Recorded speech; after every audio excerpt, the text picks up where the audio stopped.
गुजरात पोलिसांचे लक्ष विचलित होताच आणि एका कर्मचाऱ्याला झोप लागताच चेक बाउन्स प्रकरणातील एक अटकेत असलेला आरोपी नागपूरमधील हॉटेलमधून फरार झाल्याची धक्कादायक घटना समोर आली आहे।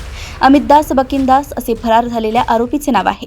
राजकोट येथील न्यायालयाने नेगोशिएबल इन्स्ट्रुमेंट्स ॲक्टच्या कलम 138 अंतर्गत जारी केलेल्या अजामीनपात्र वॉरंटच्या आधारे गुजरातच्या राजकोट शहर ए डिव्हिजन पोलिसांनी आरोपीला ओडिशामधून अटक केली होती।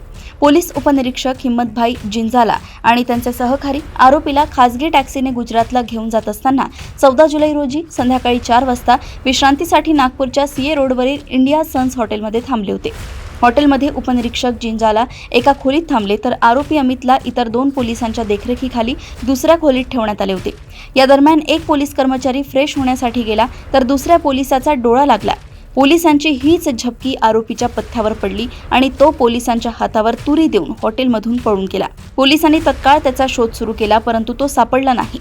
अखेर पोलीस उपनिरीक्षक जिंजाला यांच्या तक्रारीवरून नागपूरच्या तहसील पोलीस ठाण्यात गुन्हा दाखल करण्यात आला असून पोलीस फरार आरोपीचा शोध घेत आहेत। पोलीस स्टेशन तहसील येथे अपराध क्रमांक 370/2026 कलम 262 भारतीय न्यायिक संहितेनुसार गुन्हा दाखल करण्यात आलेला आहे। यातील जे फिर्यादी आहे हिम्मतभाई टपूभाई जिंजाला वय 57 वर्षे PSI आहेत। हे ए डिव्हिजन पोलीस ठाणा राजकोट शहर गुजरात येथील ते तपास करण्याकरता ओरिसा कटक येथे गेले होते आणि तिथून त्यांनी चेक बाउन्स कलम 138 NI ॲक्टचा आरोपी अटक करून ते गुजरातला घेऊन जात होते। कंटिन्यू सतत प्रवास केल्यामुळे त्यांना फ्रेश होण्याकरता ते हॉटेल इंडिया सन इथे पोलीस स्टेशन तहसीलच्या हद्दीत ते काही रेस्ट घेण्याकरता थांबले होते।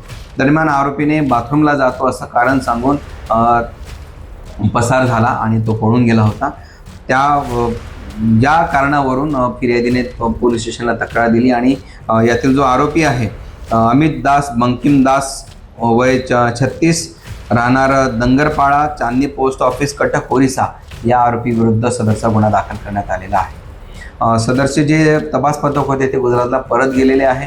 त्याचा तपास मात्र तहसील पोलीस करीत आहेत। सदर पळून गेलेल्या आरोपीचा लवकरच आम्ही त्या आरोपीला सुद्धा जेरबंद करू।